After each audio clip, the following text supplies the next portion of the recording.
Hello dear learners, welcome back to Abid Shiksha.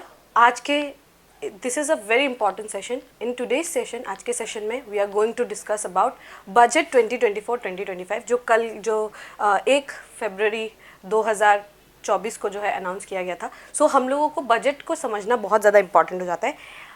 कल के DNC में भी we had discussed कि there are 3 sessions of the parliament. 3 session होता है पार्लियामेंट का, बजट, मॉनसून और विंटर.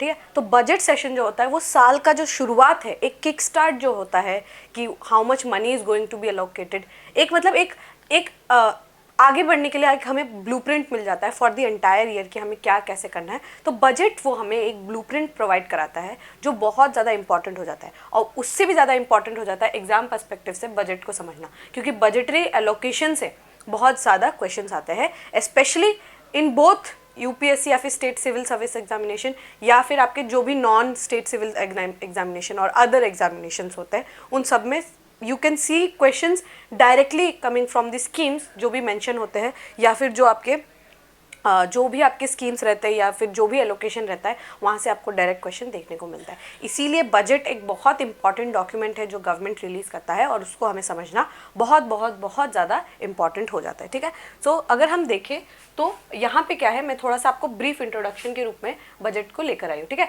बजट क्या है, 6 स्टेजेस से गुजरता है. ठीक है, 6 स्टेजेस से जब आप लक्ष्मीकांत पढ़ेंगे आई एम श्योर आपको ये टॉपिक्स जो है देखने को मिलेगा. तो वही बस एक ब्रीफ के रूप में आप जो है इसको समझ सकते हैं. ठीक है, तो बजट आप जब बजट देखेंगे तो बजट जो है 6 स्टेजेस से गुजरता है, पार्लियामेंट के 6 स्टेजेस से गुजरता है. ठीक है, तो सबसे पहले होता है प्रेजेंटेशन ऑफ बजट, मतलब बजट को पहले पेश किया जाएगा. कौन इसको पेश करेंगे, हमारे जो फाइनेंस मिनिस्टर है करेंटली, श्रीमती निर्मला सीतारमण जी जो है वो हमारी फाइनेंस मिनिस्टर है. तो उन्होंने जो है उनके द्वारा जो है एक प्रेजेंटेशन ऑफ बजट जो है वो कराया जाएगा. ठीक है, लोकसभा में होगा, माइंड करिएगा, बहुत इंपॉर्टेंट है. लोकसभा में जो है इसको जो है प्रेजेंटेशन किया जाएगा, not in Rajya Sabha but in the Lok Sabha. ठीक है, on 1 February every year by the union finance minister जो है इसको 1 फरवरी को जो है इसको प्रेजेंट करेंगे. The finance minister gives a budget speech at the and, the budget is laid down before both the houses. ठीक है, तो पहला जो स्पीच होगा वो हमारे फाइनेंस मिनिस्टर जो है वो उसको प्रेजेंट करेंगे. ठीक है, जनरल डिस्कशन होगा पहले. लोकसभा जो है वो डिस्कस कर सकते हैं, मतलब बजट का जो है एक डिस्कशन होगा. ठीक है, स्क्रूटिनी नहीं होगा बल्कि जो है एक जनरल डिस्कशन होगा. ठीक है, डिस्कशन होगा कोई भी उस पूरे बजट के ऊपर या फिर उसका एक पार्ट के ऊपर डिस्कशन हो सकता है. ठीक है, उसके बाद on any question of principle involve there in but no cut motion can be move. तो अभी आपको पता होगा 3 टाइप के जो है जो आपका 3 टाइप के कट मोशंस होते हैं, पॉलिसी, इकोनॉमी, है ना. तो ये क्या है, आपका कट मोशन जो है वो यहाँ पे नहीं लग सकता, और nor can the budget be submitted for the vote of the house. अब सिर्फ यहाँ पे जनरल डिस्कशन में वोटिंग नहीं होगा. जनरल डिस्कशन में क्या होगा, सिर्फ आपका जो है जो आपका बजट है उसके ऊपर बस एक जनरल सा डिस्कशन होगा. ठीक है, the finance minister has general right to reply at the end of the discussion. उसके बाद क्या होगा, उसके बाद होगा स्क्रूटिनी बाय डिपार्टमेंटल कमिटी. मतलब ये सबसे इंपॉर्टेंट पार्ट है. डिपार्टमेंटल कमिटीज जो है वो गठन किया जाता है और उसमें जो है हर डिपार्टमेंट, जैसे आपका जो भी कोई डिपार्टमेंट होगा, रेलवेज का एक डिपार्टमेंट हो सकता है, हेल्थ का एक डिपार्टमेंट हो सकता है, वो सारे डिपार्टमेंट क्या करते हैं, स्क्रूटिनी करते हैं, उस बजट का जो है स्क्रूटिनी करते हैं. मतलब स्क्रूटिनी मतलब उसको परख से, जांच परख जो है पड़ताल जो हम करते हैं वो उस बजट का करते हैं बाय द डिपार्टमेंटल कमिटी. ये पार्ट जो होता है ये सबसे इंपॉर्टेंट पार्ट होता है ऑफ द एंटायर बजट, जब आपका जो है स्क्रूटिनी होता है. ठीक है, मतलब जो डिपार्टमेंटल कमिटीज है इन डेप्थ एक स्क्रूटिनी करती है of the demand for the grants. ठीक है, डिमांड जो करती है सरकार, ठीक है, सरकार जो डिमांड करती है उसके लिए जो है एक इन डेप्थ एक स्क्रूटिनी होता है, वो हमारे डिपार्टमेंटल कमिटीज जो है वो करती है. 3 और 4 weeks are given for this. ठीक है, 4 मतलब ऑलमोस्ट 1 महीना जो होता है वो पूरा आराम से जो है वो लोग स्क्रूटिनी करते हैं. हर एक चीज़ को वो लोग जो है देखते हैं कि ये एस्टिमेट्स लगाए हैं उन्होंने, ये उनका प्रीवियस ईयर का परफॉर्मेंस है, सब कुछ जो है वो एक डिटेल्ड तरीके से जो है डिपार्टमेंट जो है ये करता है. ठीक है, the standing committees make a report जो है वो एक जो स्टैंडिंग कमेटी है वो लास्ट में एक रिपोर्ट प्रेजेंट करती है. Voting on demand for grants, उसके बाद क्या है, the MPs of Lok Sabha on each demand for vote on each demand for grants, ठीक है। तो जो लोकसभा के जो एमपीज है वो क्या करेंगे, आपके सारे जो वोट्स जो डिमांड है उस पर जो है वो लोग वोटिंग जो है शुरू करेंगे। The Lok Sabha only can vote on a demand for grants and no voting is allowed on the expenditure charge on the consolidated fund of India, ठीक है। तो चार्ज एक्सपेंडिचर होता है वो आपको जब आप पढ़ेंगे मतलब जब आप लक्ष्मीकांत को पढ़ेंगे आपको ये देखने को मिलेगा कि expenditure charge on consolidated fund of India, ठीक है। तो एक होता है expenditure made by the consolidated fund of India और एक होता है चार्ज एक्सपेंडिचर, ठीक है। इसमें कोई भी वोटिंग अलाउड नहीं होता है। बहुत सारे ऐसे होते हैं कि जैसे कि आपका कैग है, ठीक है, कैग का जो है चार्ज एक्सपेंडिचर से उनका वो जो है सैलरी उनको मिलता है, ठीक है। तो ऐसे कुछ कुछ होता है जिसपे आप वोटिंग नहीं कर सकते, ठीक है, वो वोटिंग उसमें नहीं होता, वो चार्ज होता है on the consolidated fund of India. उसके बाद क्या है, passing of appropriation bill. Appropriation bill में क्या होगा कि आप जो है मनी वहां से विड्रॉ कर सकेंगे, ठीक है। Money withdrawal from the consolidated fund of India, उसको हम बोलते हैं आपका अप्रोप्रिएशन बिल। अगर आपको consolidated fund of India, consolidated fund of क्या है आपका, आप समझ सकते हैं ट्रेजरी है, तिजोरी है, ठीक है।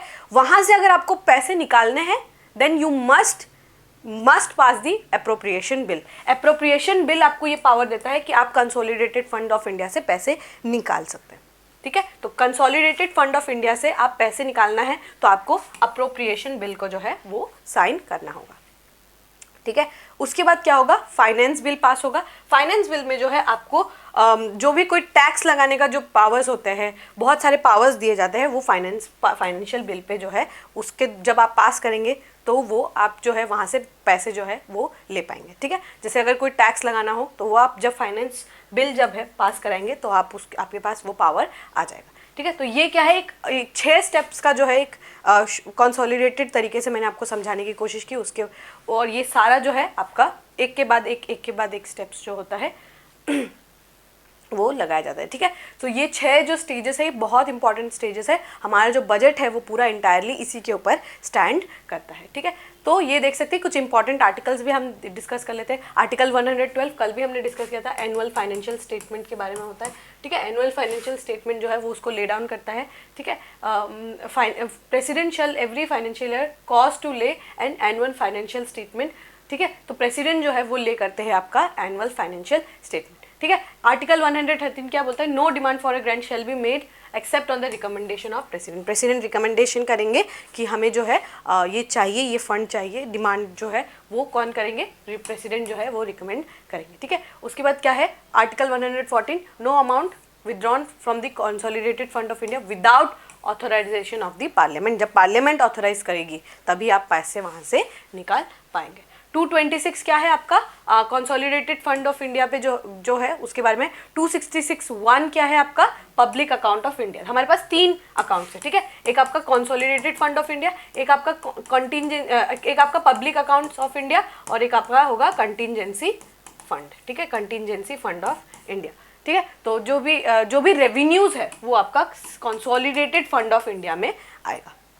ठीक है। और जैसे हम जो है स्मॉल सेविंग्स करते हैं, बहुत सारे स्मॉल सेविंग्स जो है हम करते हैं गवर्नमेंट के द्वारा, तो वो क्या जाएगा, वो पब्लिक अकाउंट में आपका चला जाएगा। जैसे हम लोग कोई प्रोविडेंट फंड है या फिर पोस्टल इंश्योरेंस अगर हम कोई करवाते हैं तो वो सारा आपका पब्लिक अकाउंट ऑफ इंडिया में चला जाएगा, ठीक है। ये आपका गवर्नमेंट का पर्स होता है, ठीक है। ये गवर्नमेंट जो सेंट्रल गवर्नमेंट होता है उनका होता है ये पब्लिक अकाउंट ऑफ इंडिया, ठीक है। बट ये क्या है, कंसोलिडेटेड फंड ऑफ इंडिया, यहाँ से अगर आपको पैसे को ऑथराइज करना है पार्लियामेंट का जरूरत है, ठीक है, पार्लियामेंट का ऑथराइजेशन का जरूरत है। और 267 आपका कंटिंजेंसी फंड, कोई भी इमरजेंसी सिचुएशन अगर आ जाता है, जैसे आपका कोविड-19 हो गया था, ठीक है। तो कोविड-19 अगर आ गया था तो उसके लिए हम जो है आर्टिकल 267 के तहत जो है हम लोग पार्लियामेंट जो है कोई भी अनफोर्सीन, अगर कोई भी अनएक्सपेक्टेड कुछ हो जाता है तो उसके लिए कंटिंजेंसी फंड ऑफ इंडिया का यूज़ कर सकती है, ठीक है। ये कुछ इम्पॉर्टेंट जो है कुछ आर्टिकल्स है जिनको हमें जानना है और बहुत ज़्यादा वो इम्पॉर्टेंट हो जाते हैं, ठीक है। और अगर हम बेसिक देखें तो आपको पता होना चाहिए कि दो साइड्स होते हैं, ठीक है। जो बजट होता है उसका दो हिस्सा होता है, एक आपका रेवेन्यू का हिस्सा होता है, एक आपका कैपिटल का हिस्सा होता है। तो ये फटाफट हम देख लेते हैं कि रेवेन्यू का हिस्सा में क्या क्या आएगा और कैपिटल का हिस्सा में क्या क्या है। बहुत इंपॉर्टेंट है, बहुत आपका बेसिक जो है, जब आप बेसिक इकोनॉमिक्स का पढ़ेंगे, गवर्नमेंट बजटिंग के बारे में आप पढ़ेंगे तो आपको ये ऑब्वियसली आपको ये पढ़ना होगा, बहुत इंपॉर्टेंट टॉपिक है। रेवेन्यू जो होता है, देयर आर टू पार्ट्स, सी एक आपका रेवेन्यू होता है, एक आपका कैपिटल होता है, ठीक है। तो एक रेवेन्यू साइड होता है, एक आपका कैपिटल साइड होता है। सबसे पहले हम रेवेन्यू साइड को देखते हैं, ठीक है। रिसीट मतलब जब पैसा कहीं से आता है, ठीक है, when the money comes to us it's in the receipt form, ठीक है। और एक्सपेंडिचर मतलब खर्चा, ये तो समझ आ रहा है, ठीक है। तो रेवेन्यू का जो है, एक आपको रिसीट समझना है, एक आपको एक्सपेंडिचर समझना है। रेवेन्यू रिसीट में आपका जो होता है ये दो तरीके का होता है, एक टैक्स होगा आपका और एक नॉन टैक्स रिसीट होगा। मतलब आप टैक्स के द्वारा, जो डायरेक्ट टैक्स है उसके द्वारा आप कर सकते हैं, और एक नॉन टैक्स मतलब उसमें आप जो है टैक्स नहीं लगाएंगे, ठीक है। तो जैसे टैक्स में हो गया आपका डायरेक्ट टैक्स, ठीक है। डायरेक्ट टैक्स जैसे हम जो इनकम टैक्स भरते हैं, कॉर्पोरेट जो टैक्स भरते हैं, कैप जैसे आपने अगर कोई सोना जो है उसको अगर आपने बेचा, उसको आपको कुछ गेन हुआ, आपने कोई प्रॉपर्टी बेचा, आपको कुछ गेन हुआ, वो आपका डायरेक्ट इनकम है, तो वो क्या होगा आपका कैपिटल गेन्स टैक्स में आपको डायरेक्ट टैक्स गवर्नमेंट को भरना होगा। तो ये आपका डायरेक्ट टैक्स में आ गया। इनडायरेक्ट टैक्स क्या है? इनडायरेक्ट टैक्स जैसे आप जो जीएसटी भरते हैं, बेसिकली वही है इनडायरेक्ट टैक्स। आप जो जीएसटी, आप जो किराने की दुकान पे जाते हैं, चावल खरीदा, उस पर एक जीएसटी गवर्नमेंट जो है वो अपने पास रख लेती है, वो आपका इनडायरेक्ट टैक्स में इंक्लूड हो जाएगा, ठीक है। तो ये डायरेक्ट टैक्स, इनडायरेक्ट टैक्स में और भी टाइप के टैक्सेस होते हैं, जैसे एक्साइज टैक्स।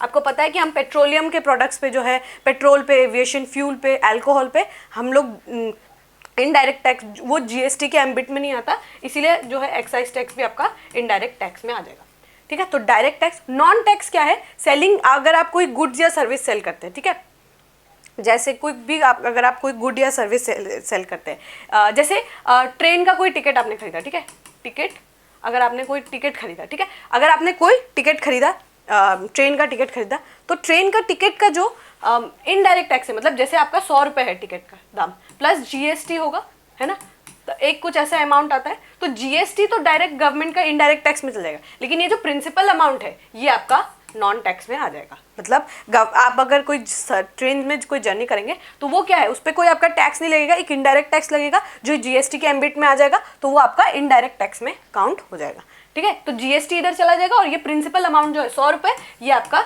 कोई गुड्स या सर्विस के नॉन टैक्स रिसीट में काउंट हो जाएगा। अब कोई डिविडेंड है या कोई प्रॉफिट अगर आपने कमाया, जैसे आपका कोई कंपनी है, उन्होंने अगर कोई प्रॉफिट कमाया, तो अगर कोई डिविडेंड देना है, ठीक है, तो ये आपका चल जाएगा। जैसे ओएनजीसी हो गया, एलआईसी वगैरह जो है, जहाँ पे कंपनीज कुछ अर्न करती है। इंटरेस्ट, ठीक है, इंटरेस्ट अगर आपको जो है, अगर आपको इंटरेस्ट मिल रहा है तो वो आपका नॉन टैक्स में हो जाएगा, ठीक है। इंटरेस्ट अगर आपको मिल रहा है देन वो आपका नॉन टैक्स रिसीट में आ जाएगा। कोई किसी को आपने लोन दिया, उसका इंटरेस्ट आपको मिल रहा है, तो वो आपका नॉन टैक्स। आपने अगर भूटान को लोन पे पैसा दिया, वो अगर आपको इंटरेस्ट चुका रहे हैं, वो आपका नॉन टैक्स रिसीट में आ जाएगा। और कोई भी ग्रांट रिसीव, जैसे अगर आपको एमनेस्टी इंटरनेशनल ने कोई पैसा दिया, वर्ल्ड बैंक ने कोई पैसा दिया, उसके लिए वो आपका ग्रांट है, वो आपने लोन पे नहीं उठाया, वो आपका ग्रांट है कि ये इस ऑर्गेनाइजेशन ने आपको पैसा दिया, इतना वर्ल्ड बैंक ने आपको पैसा दिया, तो वो आपका ग्रांट्स रिसीव में आ जाएगा, ठीक है। ये आपका रिसीट है, ये आपने पैसा कमाया, पैसा जाएगा कहाँ, वो आपका एक्सपेंडिचर में होगा, ठीक है, एक्सपेंडिचर में होगा। एक्सपेंडिचर में देखते हैं, सबसे पहले तो आपने कोई इंटरेस्ट पे किया है किसी को, आपने वर्ल्ड बैंक से लोन उठाया था, आईएमएफ से लोन उठाया था, आपने पेमेंट कर दिया, तो वो किस में आएगा, आपका इंटरेस्ट पेड में आएगा। आपने कोई सब्सिडी दी, एलपीजी में सब्सिडी दिया, या फिर जो उज्ज्वला योजना में अगर आपने कोई सब्सिडी दिया, आपने अगर एग्रीकल्चर में कोई सब्सिडी दिया, तो वो सब्सिडी जो है उसमें जाएगा। सैलरीज, अगर आप गवर्नमेंट एम्प्लॉयज़ को आप सैलरी देते, कोई पेंशन देते, उसमें काउंट होगा। और ग्रांट्स अगर आपने किसी को दिया है, नेपाल को अगर आपने ग्रांट दिया है, अगर आपने श्रीलंका को कोई ग्रांट दिया है, तो वो इसमें ग्रांट्स गिवन में आएगा, ठीक है। जो ग्रांट्स रिसीव में, ग्रांट रिसीव का आएगा नॉन टैक्स में आएगा, और ग्रांट अगर आपने किसी को दिया है तो आपका रेवेन्यू एक्सपेंडिचर में आएगा, ठीक है। नेक्स्ट है आपका कैपिटल साइड, ठीक है, कैपिटल और रेवेन्यू। तो कैपिटल में क्या होगा, रिसीट होगा, इसमें भी एक्सपेंडिचर। कैपिटल जब हम कोई एसेट क्रिएशन करते हैं, ठीक है, कोई बड़ा लॉन्ग टर्म अगर हमारा कोई इन्वॉल्वमेंट रहता है, इन्वेस्टमेंट रहता है। रेवेन्यू मतलब कोई भी अगर आप रोज़मर्रा का जो खर्चा होता है, लाइक आपको सैलरी हर महीना देना होता है, राइट।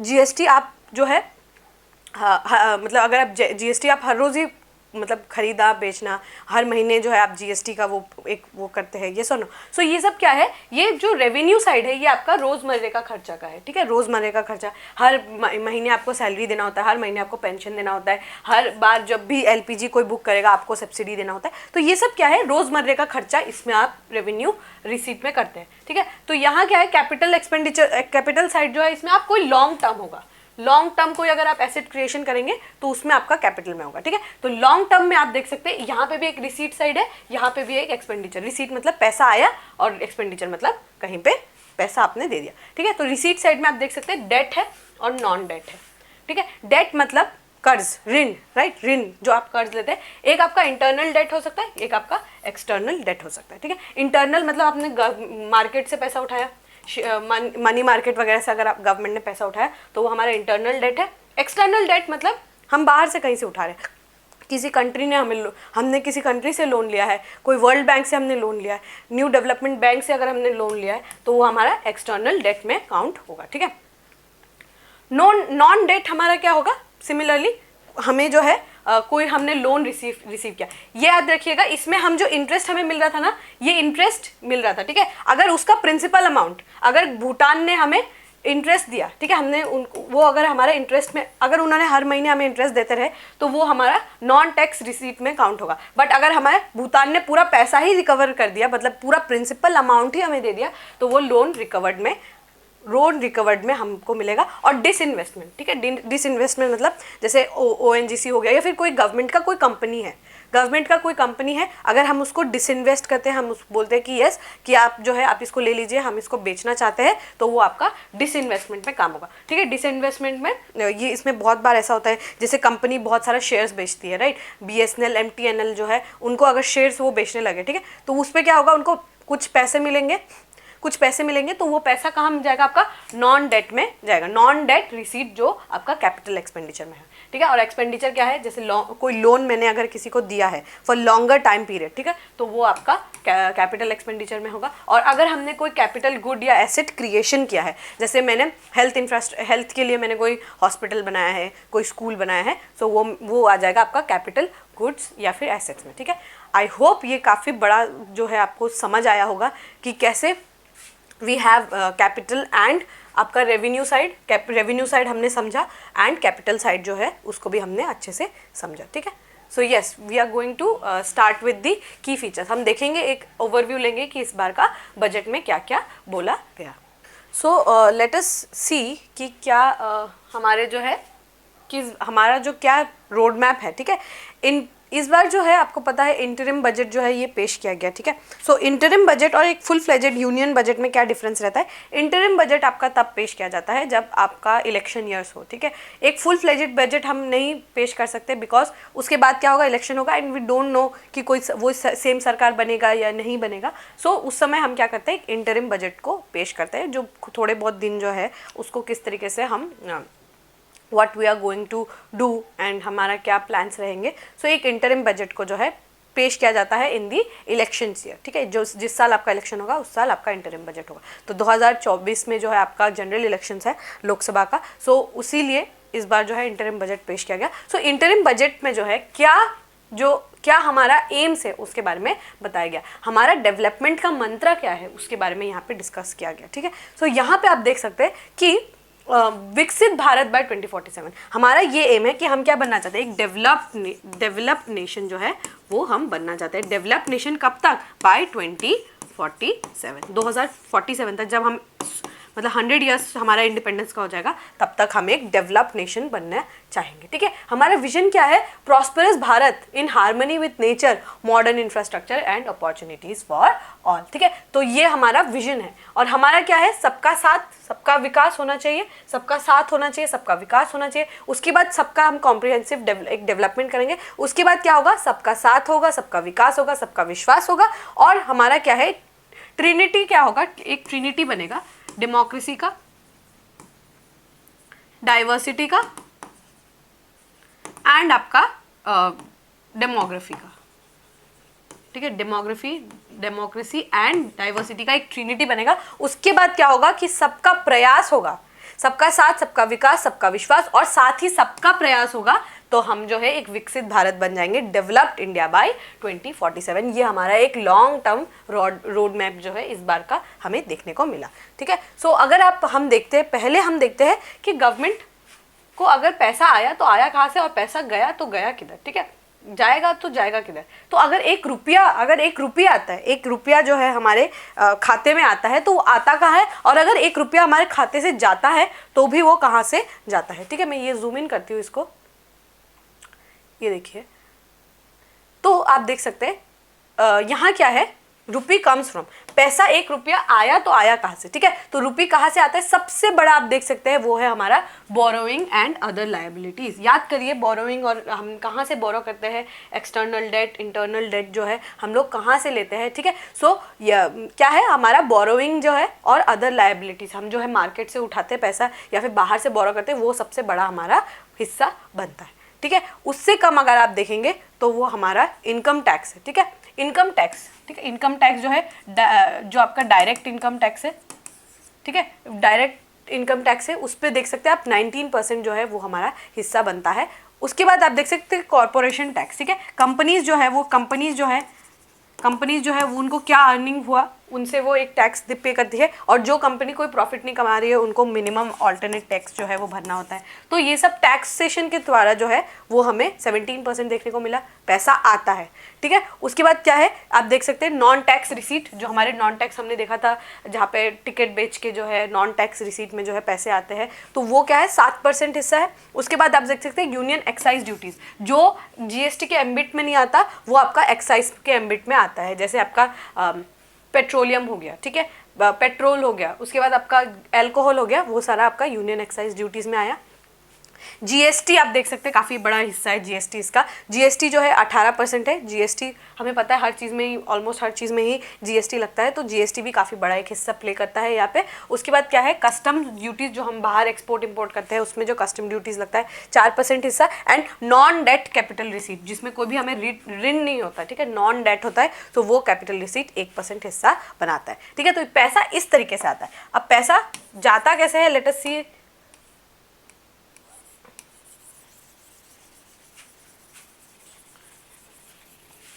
चलिए देखते हैं कि पैसा जाता है तो जाता कैसे। ठीक है, हाउ रुपी, एक रुपया जो है वो आया तो जा भी रहा है। ठीक है, तो रुपी जो है वो जाता कैसे, कहाँ जाता है, लेट अस सी। तो सबसे पहले आप देख सकते हैं कि इंटरेस्ट पेमेंट पे सबसे पहले जाता है। तो अगर हम पैसा उठाते हैं बाहर से, अगर डेट लेते हैं, लोन लेते हैं, तो जाएगा भी उतना ही ज़्यादा, तो इंटरेस्ट पेमेंट पे सबसे ज़्यादा पैसा जो है वो चला जाता है। उसके बाद आप देख सकते हैं कि हमारा जो है शेयर, हम क्या करते हैं, आपको पता होगा फाइनेंस कमीशन जो है सरकार बनाता है। ठीक है, फाइनेंस कमीशन जो है जो प्रेसिडेंट जो है वो बनाते हैं। इस बार के जो है एनके सिंह कमेटी ने जो है, एनके सिंह कमीशन ने क्या बोला था कि 41% आपको जो टैक्स मिलेगा, टैक्सेस से आप 41% जो है स्टेट्स को आप दे देंगे। तो जब हम स्टेट्स के साथ शेयर करते हैं पैसा, तो वो क्या है, वो चला जाता है आपका 20% जो है हम टैक्स स्टेट्स के साथ जो है वो शेयर करते हैं। ठीक है, तो अगर फाइनेंस कमीशन फिर से बोले कि आप जो है कोई ग्रांट दीजिए, पंचायती राज इंस्टीट्यूशन को कोई ग्रांट दीजिए, तो वो वहाँ पे एक थोड़ा पैसा चला जाएगा। सेंट्रली स्पॉन्सर्ड स्कीम बहुत इंपॉर्टेंट है, centrally sponsored and central sector scheme. Centrally sponsored में क्या होगा कि एक हिस्सा आपका स्टेट का भी रहेगा। ठीक है, 60-40% फॉर नॉर्मल स्टेट, और बाकी नॉर्थ ईस्टर्न स्टेट्स के लिए 90:10, मतलब 90% हिस्सा जो है सरकार देगी, यूनियन सरकार, और गवर्नमेंट जो मतलब स्टेट गवर्नमेंट जो है 10% हिस्सा देगी। बाकी स्टेट्स के लिए 60%, 40%, 60% by state union government and आपका 40% बाई दी स्टेट गवर्नमेंट। ठीक है, तो सेंट्रली स्पॉन्सर्ड स्कीम में आप देख सकते हैं सब्सिडी में 6% हिस्सा, बहुत सारा फर्टिलाइजर, मिनरल्स, ठीक है, एंड देन आपका एलपीजी पे सब्सिडी, बहुत सारे योजनाओं वगैरह में भी सब्सिडी दिया जाता है। डिफेंस में देखिए काफ़ी हमारा हेफ्टी बजट है, दैट इज 8%। ऑब्वियस है, because we live in such a volatile environment, हमें आपके डिफेंस में जो है वो खर्चा करना ही होगा, और इस बार के बजट में भी हमने काफ़ी अच्छा खासा जो है खर्चा किया है इन दी डिफेंस सेक्टर। ठीक है, फिर सेंट्रल सेक्टर स्कीम जो हम बोल रहे थे, जैसे मनरेगा हो गया, that is a central sector scheme. ठीक है, तो सेंट्रल सेक्टर स्कीम में हम 16% जो है हिस्सा वो देते हैं। पेंशन में 4% और अदर एक्सपेंडिचर जो है उसमें हम 9%। तो पेंशन जो जाता है वो 4% जो है उसका हिस्सा फॉर्म करता है। ठीक है, तो ये हमने समझ लिया कि रुपया आता है तो कहाँ से आता है और जाता है तो किधर जाता है। अब फिर पीछे आते हैं। ठीक है, देखिए अब क्या क्या करने वाले हैं यहाँ पे वो बताया गया है कि पीपल सेंट्रिक हमारा कैसे इंक्लूसिव डेवलपमेंट होगा, जैसे कि सब्सटेंसिव डिजिटल इंफ्रास्ट्रक्चर, मतलब इंफ्रास्ट्रक्चर बनाने का। और इंफ्रास्ट्रक्चर फिजिकल हो सकता है, डिजिटल हो सकता है, ठीक है। तो डिजिटल और फिजिकल दोनों इंफ्रास्ट्रक्चर पे एक अच्छा जो है हमें देखने को मिलेगा। और क्या है जैसे डिजिटल इंफ्रास्ट्रक्चर प्रमोशन जो है वो भी किया जाएगा। Deepening and widening of tax base via GST जो है आपका ये इस बार देखने को मिला है कि हमारा जो है ईयर ऑन ईयर जो है हम देख सकते हैं कि इनकम टैक्स में हमें देखने को मिल रहा है एक बढ़ोतरी, ठीक है। तो इनकम टैक्स में जो है आपको बढ़ोतरी देखने को मिल रहा है, ठीक है। उसके बाद क्या है, फाइनेंशियल सेक्टर को स्ट्रॉन्ग बनाने की जरूरत है, बहुत इंपॉर्टेंट है हमारे बैंक्स और हमारे जितने भी फाइनेंशियल इंस्टीट्यूशंस है वो सारे स्ट्रॉन्ग रहे, ठीक है। गिफ्ट आईएससी आपको पता होगा गुजरात में है आपका गिफ्ट सिटी गुजरात में, तो उसको क्या करना है, एक वर्ल्ड क्लास लेवल का जो है हमें एक वर्ल्ड क्लास लेवल का जो है एक जगह बनाना है जहाँ पे इन्वेस्टमेंट आए, हैवी इन्वेस्टमेंट आए। उसके बाद क्या है, प्रोएक्टिव इन्फ्लेशन मैनेजमेंट। आपको पता है एमपीआई के बारे में हम लोगों ने बहुत बार डिस्कस किया है। एमपीआई जो है इन्फ्लेशन को कंट्रोल करने का हमारा हमेशा से टारगेट रहा है, 4+-2 का जो है हमारा टारगेट रहा है। And then all parts of country become active participants in economic growth. तो ये हमारा कुछ इंक्लूसिव डेवलपमेंट का क्या हम किस तरीके से करेंगे तो उनके बारे में उन्होंने बताया। अब देखती है फोकस एरिया जो है, इन्होंने जो है इस बार 4 फोकस एरियाज के बारे में बात किया। हमारे ऑनरेबल जो हमारे फाइनेंस मिनिस्टर है उन्होंने 4 एरियाज के बारे में बात किया है। सबसे पहला तो है आपका गरीब, महिलाएं, युवा और आपका अन्नदाता। ये हमारे 4 जो है इंपॉर्टेंट पिलर्स में काउंट होते हैं, ठीक है, ठीक है। तो उसमें से अगर आप फोकस एरिया में देखें तो आपको क्या दिखा है, गरीब जो है उनके लिए क्या है, गरीब कल्याण इज इक्वल टू देश का कल्याण, ठीक है। तो गरीब का कल्याण के लिए हम गवर्नमेंट ने क्या क्या जो है इस बार प्रोमिसेस किए हैं। वैसे ही पुराने ही कोई नया स्कीम जो है आपको देखने को नहीं मिलेगा, ठीक है। तो यहाँ पे क्या उन्होंने बताया गया है कि गरीब कल्याण देश का कल्याण, तो इसमें आपको पुराने स्कीम्स में ही देखने को मिलेगा, जैसे डायरेक्ट बेनिफिट ट्रांसफर, ठीक है। अब क्या होता है, डायरेक्ट आपके अकाउंट में पैसे चले जाते हैं, ये सुनो। सो डायरेक्ट बेनिफिट ट्रांसफर होगा तो 2.7 लाख करोड़ रुपीस का जो है हमें सेविंग्स देखने को मिला, ठीक है। 25 करोड़ लोगों को जो है हम लोगों ने मल्टी डायमेंशनल पॉवर्टी इंडेक्स से बाहर निकाला है, ठीक है। मल्टी डायमेंशनल पॉवर्टी इंडेक्स जो है आपका नीति आयोग रिलीज करता है, ठीक है। तो ये वहाँ से हम लोगों ने 25 करोड़ लोगों को जो है निकाला है। और credit assistance to 78 lakh street vendors under PM Svanidhi. तो आपको पता होगा स्ट्रीट वेंडर्स के लिए जो है हमने PM Svanidhi scheme during the covid time तो हम लोगों ने वो लाया था। जो स्ट्रीट वेंडर्स है, जो फल बेचते हैं, सब्जी बेचते हैं, कोई साइड में पानी पूरी का कोई अगर रेडी लगा रहा है, कोई ठेला लगा रहा है, ठीक है, तो वो लोग के लिए जो है हम लोग गवर्नमेंट ने कोविड के समय स्वानिधि लाया था। स्वानिधि स्कीम में क्या है, कोलेट्रल फ्री, ठीक है। कोलेट्रल, आपको कोई भी कोलेट्रल नहीं देना होगा। जैसे कोलेट्रल इन द सेंस अगर आप कहीं पे लोन देने जा रहे हैं तो आपको जैसे कोलेट्रल के लिए आप कभी कभी सोना को गिरवी रख लेते हैं या फिर अपने लैंड के प्रॉपर्टीज को, तो ये क्या है, कोलेट्रल फ्री है, आपको यहाँ पे कोई कोलेट्रल देने की जरूरत नहीं है, ठीक है। उसके बाद क्या है, empowering the youth. Empowering the youth का जो एम्पावरमेंट है उसके लिए क्या क्या किया गया है, जैसे 1.4 करोड़ को जो यूथ को जो है स्किल इंडिया मिशन के तहत जो है ट्रेनिंग जो है प्रोवाइड करा दिया गया था। उसके बाद क्या है, यूथ जो है उनका एंटरप्रेन्योरियल एस्पिरेशन को बढ़ाने के लिए 43 करोड़ लोन्स जो है सैंक्शन किया अंडर पीएम मुद्रा योजना, ठीक है। 43 करोड़ जो लोन्स है उनको जो है आपको देखने को मिलेगा फॉर दी यूथ, ठीक है। यूथ के लिए जो है 43 करोड़ एलोकेशन। यहाँ पे आप नंबर्स भी देख सकते हैं, जैसे आईआईटी पहले 16 था, अब क्या है 2014 के अनुसार आप देखें तो 23 है। एम्स अगर 7 था, 22 है। यूनिवर्सिटी 723 था, अब 1113 है, ठीक है। तो हमें इंक्रीमेंट देखने को दिखाया जा रहा है। सो वो हर कोई ही अपना every government trends to show their increment की क्या बेटर काम किया है उन्होंने, क्या बेटर कर सकते हैं, तो वो सब जो है यहाँ पे हमें देखने को मिलेगा। उसके बाद क्या है, अन्नदाता, ठीक है। ये देखिए हम लोगों ने 4 फोकस एरिया बोला, गरीब के बाद गरीब जो कल्याण होगा, गरीब कल्याण, ठीक है। फिर ये क्या है, यूथ, युवा पीढ़ी जो है हमारा, ठीक है। उसके बाद आप देखिए अन्नदाता और महिलाएं, ठीक है। अन्नदाता जो है, अन्नदाता को क्या है, डायरेक्ट फाइनेंशियल असिस्टेंस जो है पीएम किसान के अंतर्गत जो है पीएम किसान जो है आपका कोर एक बहुत इंपॉर्टेंट जो है आपका स्कीम है, इसके ऊपर आप क्वेश्चन हर साल ही देखेंगे, बहुत इंपॉर्टेंट है, ठीक है। पीएम किसान के जो है डायरेक्ट असिस्टेंट दिया गया है 11.8 करोड़ फैमिलीज को, ठीक है, 11.8 करोड़ फैमिलीज को जो है डायरेक्ट असिस्टेंस जो है अंडर किसान सम्मान निधि, ठीक है, किसान सम्मान निधि के अंतर्गत जो है डायरेक्ट फाइनेंशियल असिस्टेंस जो है दिया गया है। क्रॉप इंश्योरेंस किया गया 4 करोड़ फार्मर्स का अंडर पीएम फसल बीमा योजना। जो इंश्योरेंस होता है क्रॉप का, उसके जो है उसको प्रोटेक्शन के लिए 4 करोड़ फार्मर्स को जो है क्रॉप इंश्योरेंस दिया गया। इंटीग्रेशन ऑफ 1361 मंडीज, आप जब एग्रीकल्चर पढ़ेंगे उसको आपको पता चलेगा मंडीज, एपीएमसी, ठीक है, एपीएमसी या फिर मंडीज के बारे में आपको पता चलेगा। तो ये क्या है, इंटीग्रेट किया है 1361 मंडीज को अंडर ई नैम। अब ई नैम प्रोजेक्ट क्या है, इलेक्ट्रॉनिक नेशनल एग्रीकल्चरल मार्केट, ठीक है। तो ये क्या है, एग्रीकल्चरल मार्केट है। अगर कोई फार्मर जो है, अगर वो फार्मर जो है वो बेचना चाहे, लेट्स से अगर मैं कोई वेंडर हूँ, मुझे अगर किसी फार्मर से डायरेक्टली खरीदना है तो मैं उनसे ये ई नैम पोर्टल पे कनेक्ट कर सकती हूँ। और उसके बाद क्या होगा कि मेरा लायबिलिटी होगा कि मैं उनके पास जाऊँ और उनसे वो पहले मैं पेमेंट करूँगी, फिर मैं जाऊँगी, फिर उनसे जो है सारा प्रोड्यूस खरीद के लेकर आऊँगी, ठीक है। सो ये जो है ई नैम जो है वो इंटीग्रेट करने की कोशिश कर रहा है, ठीक है। सो ई नैम के बारे में यहाँ पे क्या बोला गया है कि supporting trade volume of 3 lakh crore rupees. तो 3 लाख करोड़ रुपीज़ का जो है trade volume in e NAM portal जो है आपका इंक्रीज देखने को मिला। साथ ही आप अगर नारी शक्ति में देखें, नारी शक्ति में अगर आप देखें, नारी शक्ति में क्या देखने को मिला है, 30 करोड़ मुद्रा योजना लोन्स जो है वो वुमेन एंटरप्रेन्योर्स को जो है वो दिया गया है। उसके बाद क्या हुआ कि फीमेल का जो है enrolment ratio in higher education जो है वो भी हमें देखने को मिला है, 28% इंक्रीज हुआ है इन द लास्ट 10 ईयर्स। उसके बाद क्या है कि फीमेल का enrolment in STEM courses, science and technology, engineering और मैथमेटिक्स में, स्टेम में जो है 43% जो है हमें इंक्रीज देखने को मिला है विमेन का। और साथ ही लखपति दीदी, ये आपको एक इम्पॉर्टेंट है, लखपति दीदी के बारे में जानना। लखपति दीदी क्या है कि जो भी यहाँ पे लिखा है 1 करोड़ महिलाओं को जो है असिस्टेंस दिया गया है under self help scheme to become Lakhpati Didi. तो लखपति दीदी में क्या है कि कोई भी महिला जिनका जो है अर्निंग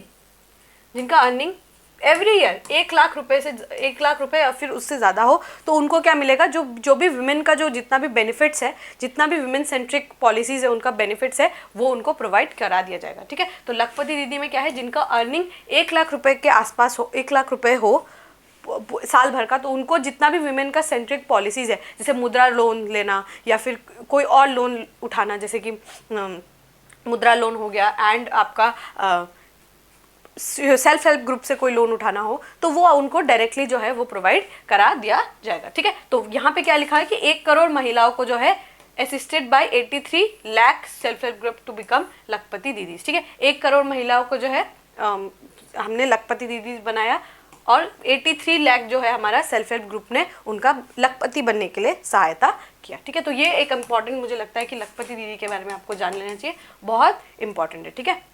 और विमेन का जो है लेबर पार्टिसिपेशन में भी जो है इंक्रीज हमें देखने को मिला इन कंपैरिजन टू 2017-18, 2022-23 में जो है हमें एक इंक्रीमेंट देखने को मिला, ठीक है। ये एक इम्पॉर्टेंट हिस्सा था, आपको याद रखना। 4 पिलर्स के बारे में इस बजट में डिस्कशन किया गया है, फिर से देख लेते हैं। गरीब कल्याण, युवा, अन्नदाता और आपका नारी शक्ति, ठीक है। और साथ ही जो है रिजर्वेशन बिल के बारे में भी चर्चा किया गया था कि रिजर्वेशन बिल जो नारी शक्ति वंदन जो बिल है उसको पास किया गया है, 1/3 रिजर्वेशन इन लोकसभा। सो ये रिजर्वेशन ऑफ बिल जो है इसको पास कराया गया, तो उसके ऊपर भी एक डिस्कशन हमें देखने को मिला था, ठीक है। फिर क्या है यहाँ पे किस तरीके का हमारा क्या स्ट्रैटेजी रहेगा फॉर दी अमृतकाल का क्या स्ट्रैटेजी रहेगा, उसमें एक लेट अस सी। तो सस्टेनेबल डेवलपमेंट आपको पता है हम क्या है, नेट जीरो जो है हमारा एमिशन का गोल है। नेट जीरो मतलब जितना हम कार्बन एमिट करेंगे उतना ही हम the environment will be able to recapture it. तो वो हमारा पंचामृत में ही आप देख सकते हैं कि 2070 तक हम नेट ज़ीरो बनना चाहेंगे। जितना हम कार्बन एमिट करेंगे उतना ही nature will be able to suck it in. पूरा जितना हमने रिलीज़ किया उतना ही वापस आ जाएगा इन दी इन्वायरमेंट, ठीक है। तो ये क्या है हमारा पंचामृत गोल्स में ही आ जाएगा। बहुत इंपॉर्टेंट है ये रूफटॉप सोलराइजेशन, ठीक है। रूफटॉप जो सोलराइजेशन स्कीम है वो कि अगर हमने रूफटॉप सोलराइजेशन स्कीम को अच्छे से लागू कर दिया तो एक crore household, 1 crore household will be able to generate 300 units of electricity per month, unit of electricity per month. आपको याद होगा कि जब प्राण प्रतिष्ठा सेरेमनी हुआ था उसके बाद भी जो है एक स्कीम उन्होंने, जो हमारे ऑनरेबल प्राइम मिनिस्टर ने बोला था कि रूफ टॉप सोलराइजेशन स्कीम, कि आप रूफ टॉप में जो है सोलर पैनल्स लगाइए और वहाँ से क्या होगा, आप बिजली जनरेट कर सकते हैं। तो ये देखा जाता है कि हर महीने आप जो है 300 यूनिट तक का जो है आप बिजली फ्री जो है आप यूज़ कर सकते हैं, जो पूरा सोलर पैनल है उसके द्वारा, अगर आप सोलर पैनल का यूज़ करेंगे। फिर क्या है, ई बसेस, आपको याद होगा दिल्ली में जो है पहला जो है ई हाइड्रोजन बस का जो है वो किया गया। साथ ही हर जगह में हमें देखने को मिल रहा है कि पब्लिक ट्रांसपोर्ट नेटवर्क को जो है बेटर तरीके से जो है इम्प्लीमेंट करने की कोशिश की जा रही है। ई व्हीकल जो है वो ज़्यादा आ रहा है, हाइब्रिड मॉडल का गाड़ियाँ जो है वो ज़्यादा आपको देखने को मिलेगा। ठीक है, उसके बाद क्या है, बायो मैन्युफैक्चरिंग, बायो फाउंड्री, ये सब के लिए जो है जो इन्वायरमेंटल फ्रेंडली अप्रोच है वो हमें देखने को मिल रहा है। ठीक है, उसके बाद क्या है, नॉन फॉसिल फ्यूल कैपेसिटी आप अगर देख सके तो हम काफ़ी ज़्यादा जो है बेटर परफॉर्म करते हैं in comparison to many other developed countries. तो हम जो है अभी 43.9% जो है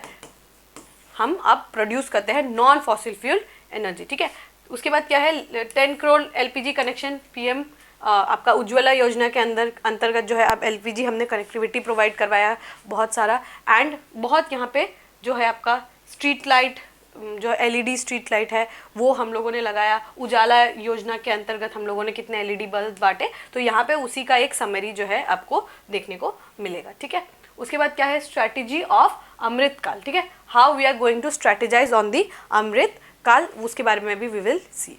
ओके, फिर आप देख सकते हैं कि 3 मेजर आपका रेलवे कॉरिडोर्स जो है वो बनाए गए। ठीक है, रेलवे कॉरिडोर्स, पहले है आपका सीमेंट और आपका सीमेंट मिनरल्स कॉरिडोर। ठीक है, इसमें क्या होगा कि आपका फ्रेट कॉरिडोर होगा, ये कनेक्टिविटी होगा आपका, मतलब आपका जो भी जगह है जहाँ से आपका कोयला को इकट्ठा करके कहीं और ले जाना हो, तो ये क्या है आपका सीमेंट मिनरल का जो फ्रेट कॉरिडोर है वो एक बनाया जाएगा, कनेक्टिविटी बढ़ाया जाएगा बेसिकली। ठीक है, फिर एक आपका पोर्ट कनेक्टिविटी इंक्रीज होगा, पोर्ट कनेक्टिविटी के लिए एक जो रेलवे लाइन्स है वो बिछाया जाएगा। और हाई डेंसिटी जो ट्रैफिक जोन होता है, हाई डेंसिटी जहाँ पे होता है, जैसे कुछ जैसे मुंबई टर्मिनल जो है वहाँ पे आपको हाई डेंसिटी देखने को मिलेगा। तो वहाँ पे क्या है, हाई डेंसिटी जहाँ पे लोगों का ट्रैफिक ज़्यादा होता है वहाँ पे हमें इंप्रूवमेंट देखने को मिलेगा इन दी गति शक्ति, पीएम गति शक्ति प्रोग्राम जो है, ताकि हमारा जो है लॉजिस्टिक एफिशिएंसी भी हो और हमारे जो टाइम है वो भी कंज्यूम हो। आपको पता होगा कि हमारा फ्रेट कॉरिडोर से हम ज़्यादा कमाते हैं in comparison to the passengers trains में जो है हमें बहुत ज़्यादा घाटा होता है। ठीक है, लेकिन हमारा जो फ्रेट कॉरिडोर्स है, जो हमारा जो यहाँ से वहाँ सामान, जो मालगाड़ी जिसको हम बोलते हैं, तो वो हमारा ज़्यादा इनकम करता है। तो उसका पोटेंशियल को लेवरेज करने के लिए बहुत ज़्यादा इंपॉर्टेंट है। पीएम गति शक्ति योजना के अंदर इम्प्रूवमेंट जो है लाएंगे हम, किसमें, ये तीनों जो सेक्टर्स है इसमें। ठीक है, ये तीनों में हम कनेक्टिविटी, उसके बाद क्या है, बहुत सारा फॉरेन इन्वेस्टमेंट हम लाने की कोशिश करेंगे, बायलैटरल इन्वेस्टमेंट करवाएंगे बहुत सारी कंपनीज जो है, स्पेशली यहाँ पे बहुत इंपॉर्टेंट रोल हो जाएगा आपका इफ्सका का गिफ्ट आईएफसी सिटी जो है, उसमें आपका गिफ्ट सिटी जो है, ठीक है, गिफ्ट सिटी जो है आईएफएससी जो है उस पर आपको देखने को मिलेगा। वहाँ पे काफ़ी बिगर इन्वेस्टमेंट हम देख सकते हैं। और एक्सपेंशन करेंगे हम एयरपोर्ट्स का, और उड़े देश का आम नागरिक जो उड़ान स्कीम है उसके अंतर्गत हमें देखने को मिलेगा कि हम जो है एक्सपेंशन करेंगे। और साथ ही जो है urban transformation via metro rail and नमो भारत। ठीक है, तो क्या है, मेट्रोज जो है आपको मेट्रो रेल्स एंड आपको जो इस तरीके का पब्लिक ट्रांसपोर्टेशन सिस्टम है उसमें हमें एक इम्प्रूवमेंट देखने को मिलेगा। These public transport system are very environment friendly also, people friendly भी होता है आपका, और हम देख सकेंगे कि पॉल्यूशन को भी कंट्रोल काफ़ी हद तक हम कर पाएंगे। ठीक है, फिर आप देख सकते हैं यहाँ पे क्या है, डेटास प्रोवाइड किया गया है, कैसे हमने कैपिटल एक्सपेंडिचर इंक्रीज किया है। एक होता है कि कैपिटल, आप जितना कैपिटल पे इन्वेस्ट करेंगे ना, जो एसेट क्रिएशन होगा वो आपको लॉन्ग टर्म पे जो है काफ़ी सस्टेनेबल ग्रोथ आपको दिखाएगा। ठीक है, जैसे आपने स्कूल्स बना दिया, आपने अगर कोई हेल्थ फैसिलिटी बना दिया, तो वो क्या है, एसेट क्रिएशन है। भले अभी पैसे आपको ज़्यादा लग रहे हैं, लेकिन फर्दर आपको क्या देगा, एक मतलब आपको जो है long term, in the long term goal आपको एक पॉजिटिव ग्रोथ आपको देखने को मिलेगा। ठीक है, तो जैसे तो यहाँ पे क्या है, कैपिटल एक्सपेंडिचर हमारा जितना बढ़ेगा उतना बेटर होगा। ठीक है, तो आप देख सकते हैं कि फाइनेंशियल ईयर 24-25 तक जो है हम जो है अपना कैपिटल एक्सपेंडिचर को इंक्रीज करने की बात करेंगे। और एफडीआई इनफ्लो भी हमें देखने को मिला है कि डबल हुआ है 2014 और 2014 से 23 तक, 2005 से 14 तक और 14 से 23 तक में देखें फाइनेंशियल वो आपका FDI जो है वो ऑलमोस्ट डबल जो है आपका देखने को मिला है कि इंक्रीज हुआ है। उसके बाद क्या है, फिजिकल इंफ्रास्ट्रक्चर में अगर आप देख सकते हैं बहुत सारा इंप्रूवमेंट आपको देखने को मिलेगा। जैसे आपका इलेक्ट्रिफिकेशन कितना ज़्यादा हमने किया है, एयरपोर्ट कितना ज़्यादा बढ़ा है, एयरक्राफ्ट कितना मूवमेंट हुआ है, नेशनल हाईवे का लेंथ कितना हुआ है। आपको पता होगा हम सेकेंड लार्जेस्ट है in the terms of highways, तो हाईवेज के मामले में हम सेकेंड लार्जेस्ट है। सो दिस इज इम्प्रूवमेंट, ठीक है। उसके बाद क्या है, हम देख सकते हैं इंक्लूसिव डेवलपमेंट, बहुत इंपॉर्टेंट हिस्सा है इंक्लूसिव डेवलपमेंट। इंक्लूसिविटी हम जो है सबको एक साथ, सबका साथ सबका विकास हम बोलते हैं ना, तो सबका साथ हो सबका विकास हो। ऐसा नहीं कि एक अर्बन एरिया है, टियर 1 टियर 2 सिटी है, वहीं पे डेवलपमेंट हो रहा है, आप एकदम दूर दराज के गाँव को छोड़ दे रहे हैं, रूरल बेल्ट को आप छोड़ दे रहे हैं, ऐसा नहीं।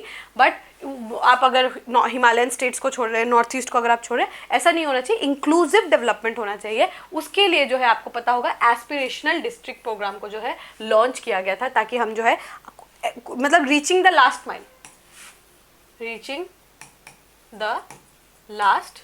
ठीक है, रीचिंग द लास्ट माइल मतलब एकदम हम लास्ट माइल तक पहुंचना चाहते हैं, ठीक है। तो आप देख सकते हैं एस्पिरेशनल डिस्ट्रिक्ट में किस तरीके से इंप्रूव हुआ है। जैसे आप देख सकते हैं कि एंटी नेटल केयर, ठीक है, आफ्टर द प्रेगनेंसी, मतलब जो आपका प्रेग्नेंट महिलाओं का जब डिलीवरी हो जाता है उसके बाद किस तरीके का केयर किस तरीके से मिल रहा है, वो उसमें हमें एक इम्प्रूवमेंट देखने को मिलता है। उसके बाद क्या है कि आप देख सकते हैं जीवन ज्योति योजना, जो बीमा योजना है, मतलब हम क्या चाहते हैं, इंश्योरेंस पेनिट्रेशन,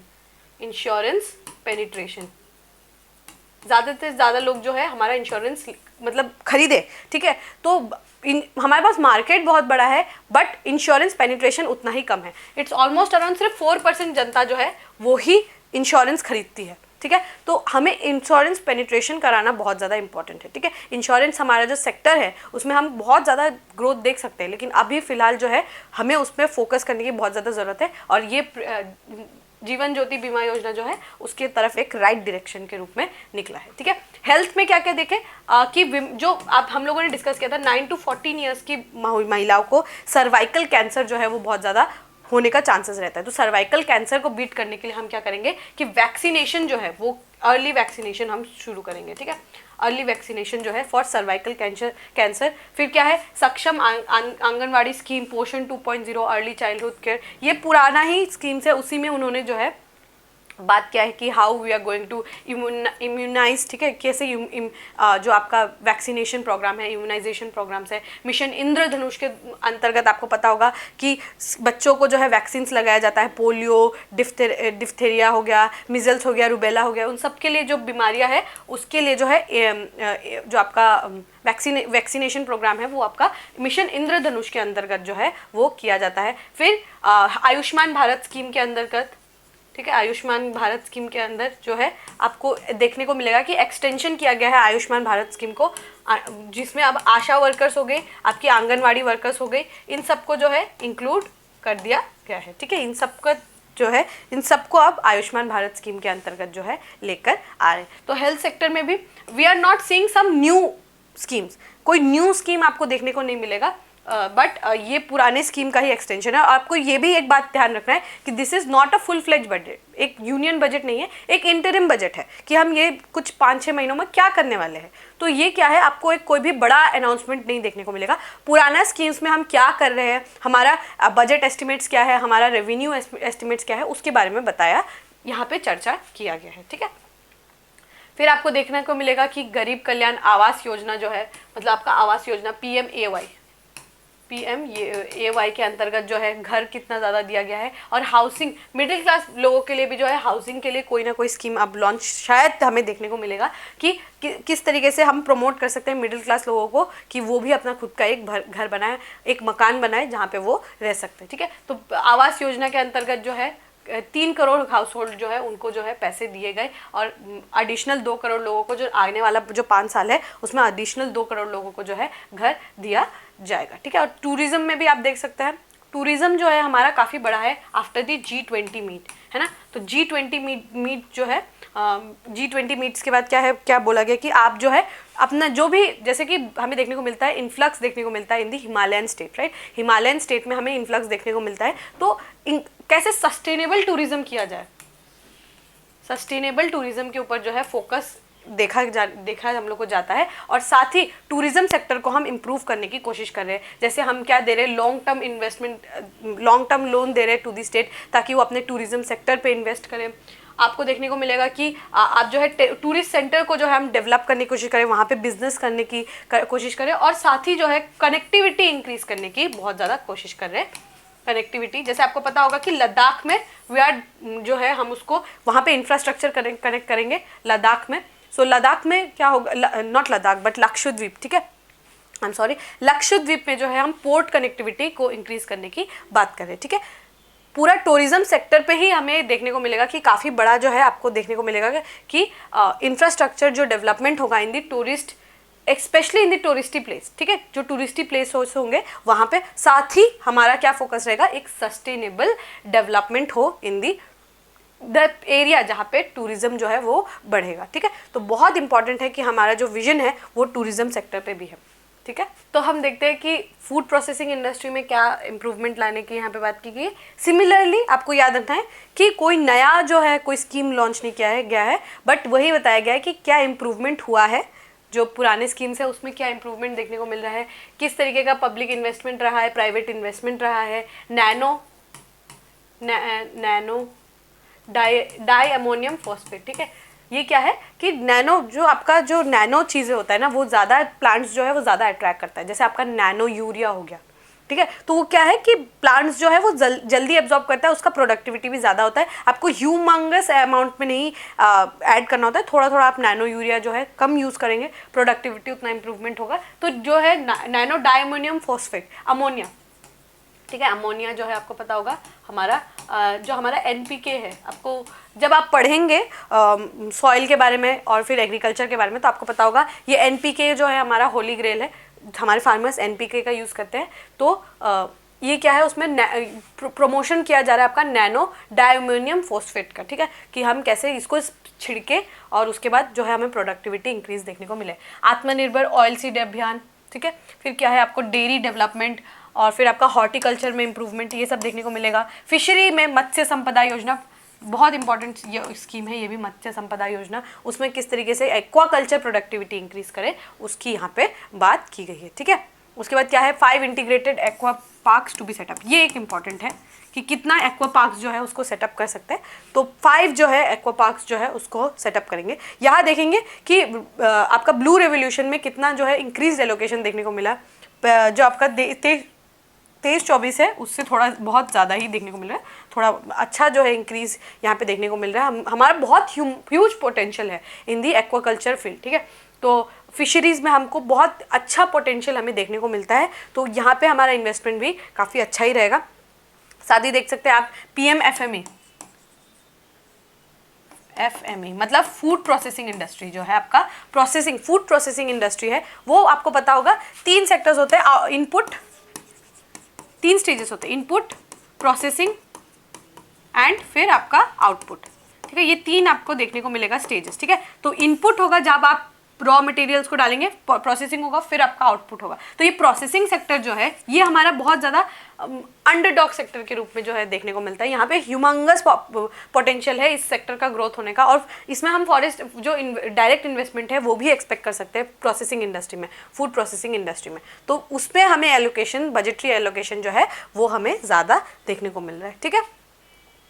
उसके बाद आप यहाँ पे देख सकते हैं, यहाँ पे क्या है, ग्राफ्स जो है वो प्रोवाइड किया गया है, कैसे GST जो मंथली जो GST कलेक्शन होता है उसमें इंक्रीज, हेडलाइन इन्फ्लेशन में डिक्रीज, फिर उसके बाद क्या है आपका डिजिटल ट्रांजैक्शन जो हमारे UPI है ट्रांजैक्शन है उसमें हमें बहुत इंक्रीज देखने को मिला। जो हमारा करंट अकाउंट डेफिसिट है वो कम हो रहा है। आपको पता होगा ना, fiscal deficit, current account deficit, ये दोनों को ट्विन डेफिसिट बोला जाता है। तो ये क्या है, हमें हमारा फिस्कल डेफिसिट जो है इस बार इट्स अराउंड 5.9, ठीक है। हमारा आइडियल हम सोचते हैं कि 3% अगर रहेगा फिस्कल डेफिसिट, ठीक है। डेफिसिट क्या है, आप जो आपका सोर्स है, इनकम है, रिसीट है, ठीक है, वो कम है, आपका एक्सपेंडिचर ज़्यादा, आपका खर्च ज़्यादा है in comparison to your money that you are getting in, ठीक है। तो फिस्कल डेफिसिट जो है थोड़ा ज़्यादा ही देखने को मिल रहा है 5.9, ठीक है। हम कितना एक्सपेक्ट करते हैं 3%, 3% जो है हम एक्सपेक्ट करते हैं, ठीक है। कमीशंस जो बिठाए गए हैं उन्होंने भी बोला है कि 3% इज आइडियल, उससे ज़्यादा नहीं होना चाहिए। बट आपको ये भी याद रखना है कि कोविड के समय भी आया था, तो मार्केट को क्राइसिस, इकोनॉमी को क्राइसिस से बचाने के लिए हमने जो है स्टैंसेस लिए थे, और उस समय हमारा फिजिकल डेफिसिट जो है हाई हो गया था। तो वो अब हम धीरे धीरे उसको डिक्लाइन करें। करेंट अकाउंट डेफिसिट भी हमें डिक्लाइन जो है देखने को मिल रहा है, ठीक है। उसके बाद यहाँ पे आपको देखने टैक्सेशन जो रिजीम है, ठीक है। आपको पता होगा ना कि 7 लाख के नीचे पिछले साल ये अनाउंस किया गया था। This was biggest news, one of the biggest news of the budget, कि जो है टैक्स स्लैब जो है 7% लोग जिनका इनकम 7 लाख रुपए से कम हो उनको टैक्स स्लैब से हटा दिया गया था। उनको कोई भी डायरेक्ट टैक्स जो है उसको भरने का ज़रूरत नहीं था। उसके बाद क्या है, डायरेक्ट टैक्स कलेक्शन इंक्रीज़ हुआ है, ठीक है, बहुत ज़्यादा इंक्रीज़ हुआ है। फाइल जो है वो जो डायरेक्ट टैक्स आप फाइल करते हैं इनकम टैक्स, उसमें भी इंक्रीज़ हुआ है। रिफंड जो है वो फास्टर होने लगा है, ठीक है। जो आपका रिफंड होता है, डायरेक्ट टैक्स जो आपका रिफंड होता है, वो भी बहुत स्पीड से प्रोसेस हो गया, क्योंकि ये फेसलेस हो गया।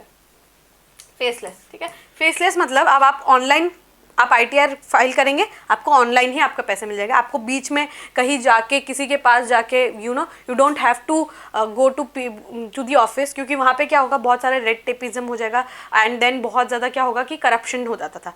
इसीलिए फेसलेस करने के बाद क्या हुआ, एक तो प्रोसेस स्पीडर हो गया है, और जो नंबर ऑफ डेज जो है वो भी कम हो गया है, करप्शन भी कम हुआ है, ठीक है। GST कलेक्शन के बारे में यहाँ पे बात की गई है, और मतलब वही सब बातें कि कैसे इंक्रीज हुआ है, कैसा बेनिफिट पहुंचा है लोगों को। अब क्या है, सिर्फ और सिर्फ कंज्यूमर को नहीं, बल्कि जो प्रोड्यूसर है उनको भी बहुत ज़्यादा फायदा हुआ है जब से GST आया है, ठीक है। क्योंकि डबल टैक्सेशन नहीं लगाना पड़ेगा, है ना, डबल टैक्सेशन नहीं लगाना पड़ेगा, अवॉइड करना पड़ेगा। इसीलिए क्या हुआ, GST को जो है काफ़ी अच्छा माना जाता है, और GST कलेक्शन भी जो है हमें देखने को मिलता है कि काफ़ी अच्छा रहता है, ठीक है। सो टैक्सेशन में हमें रिफॉर्म्स लाने के बाद क्या क्या इम्प्रूवमेंट है वो भी हमें यहाँ पे देखने को मिला, ठीक है। फिर क्या यहाँ पे क्या है, कंटिन्यू जो टैक्स जो है जैसा था वैसे ही कंटिन्यू किया जा रहा है। सिमिलर जो कॉर्पोरेट टैक्स है वो आपका 22% है, 22% आपका कॉर्पोरेट टैक्स है, और आपका 15% है जो कोई न्यू मैन्युफैक्चरिंग इंडस्ट्री है उन लोगों का 15% है, ठीक है। और no tax liability for tax payer with income up to 7 lakh rupees, जिसका 7 लाख रुपीज़ जो है जिनका इनकम है उनको कोई भी आपको टैक्स लायबिलिटी नहीं है, ठीक है। आपको टैक्स भरने की ज़रूरत नहीं है, ठीक है। सो ये बहुत जो है आपको पिछले साल का ही जो है कॉन्टीन्यूटी में देखने का मिलेगा। Again do remember, it is interim budget, it's not a union budget और अ फुल फ्लेजेड बजट जहाँ पे नया स्कीम्स जो है वो लॉन्च किया जाएगा। ये हम लोगों ने देख लिया रुपये कहाँ जाता है। एलोकेशन देख लेते हैं एक बार, कौन सी मिनिस्ट्री को कितना एलोकेशन किया गया है। तो यहाँ देख सकते हैं मिनिस्ट्री ऑफ डिफेंस को सबसे बड़ा allocation, that is 6.2 lakh crore rupees, काफ़ी हेफ्टी अमाउंट है, नीडेड भी है। फिर आप देख सकते हैं रोड ट्रांसपोर्ट को जो है अच्छा 2.78 lakh crore, infrastructure creation basically, तो उनके लिए अच्छा खासा अमाउंट। रेलवे बजट भी हमें देखने को मिल रहा है अच्छा है, पिछले साल से कम है, पिछले साल 2.10 लाख करोड़ था, इस बार जो पिछले साल से जो है हमें बेटर देखने को मिल रहा है। पिछले साल it was more than this only, ठीक है, काफ़ी अच्छा अमाउंट था, ठीक है। उसके बाद आप देख सकते हैं कि जो आपका कंज्यूमर अफेयर्स है, फूड पब्लिक डिस्ट्रीब्यूशन है, वहाँ पे भी अच्छा एक अमाउंट आपको देखने को मिलेगा। फिर home affairs, rural development, chemical fertiliser, communication and agriculture. तो इस तरीके से जो है ये डिक्लाइन, मतलब फ्रॉम मोस्ट टू लिस्ट के तरफ आप देख सकते हैं स्पेसिफिक मिनिस्ट्रीज़ को जो है अच्छा खासा अमाउंट जो है वो दिया गया, ठीक है। फिर आप मेजर स्कीम्स में देखें, जैसे मनरेगा स्कीम है, सबसे बड़ा जो one of the bigger schemes है। मनरेगा में क्या एलोकेशन है, 86,000 करोड़ रुपीज़ जो है। फिर आपका PM भारत जो आपका आयुष्मान भारत है और जन आरोग्य योजना जो है उसमें आपका 7,500 करोड़ रुपए। फिर PLI स्कीम, मतलब जो प्रोडक्शन, मतलब मैन्युफैक्चरिंग इंडस्ट्रीज़ के लिए PLI स्कीम है, पता है आपको, इंसेंटिव हम देते हैं। कोई भी मैन्युफैक्चरिंग इंडस्ट्री है तो उसको एक्सपोर्ट फ्रेंडली बनाने के लिए हम इंसेंटिव्स देते हैं, तो वो 6,200 करोड़ रुपीज़ है। फिर आप देख सकते हैं कि सेमीकंडक्टर्स जो इंडस्ट्री है उसको हम काफ़ी ज़्यादा पुश कर रहे हैं, तो सेमीकंडक्टर इंडस्ट्रीज़ में भी 6,903 करोड़ रुपीज़ जो है वो हम देंगे, ठीक है। और फिर पावर ग्रिड, आपको याद रखिएगा, रूफटॉप सोलर स्कीम जो हमारा हमने देखा अभी, रूफटॉप सोलर स्कीम, उसमें 8,500 करोड़ रुपए जो है वो दिए जाएंगे। और हमारा ग्रीन हाइड्रोजन मिशन जो है उसमें 600 करोड़ का एलोकेशन है, काफ़ी अच्छा एलोकेशन है, इट्स वेल नीडेड, ठीक है। काफ़ी बैलेंस जो है हमें देखने को मिल रहा है, ठीक है। ये हमारे कुछ डेटा है डेटा फैक्ट्स आपको हमारे टेलीग्राम के PDF में मिल जाएगा। टेलीग्राम का चैनल जो है आप ज्वाइन कर सकते हैं, ये पूरा PDF आपको वहाँ पे ही प्रोवाइड करा दिया जाएगा, ठीक है। And with this we have come to end of the budget discussion. Again कोई हेफ्टी बड़ा कोई अनाउंसमेंट नहीं है, जो पुराने बजट से जो जितना पुराना जो स्कीम है उसी में एलोकेशन किया गया है एंड नीडेड ऑल्सो। एंड काफ़ी कंसोलिडेटेड तरीके से मैंने कोशिश की कि आपको बजट के बारे में समझाऊँ, थोड़े निटिग्रिटीज़ को भी समझाया, थोड़े बेसिक कॉन्सेप्ट्स को भी मैंने समझाने की कोशिश की है। एंड आई होप आपको अच्छा लगा होगा। अगर आपको अच्छा लगा होगा, don't forget to give a like and write down in the comment section. We will meet in the next discussion. Till then take care and thank you.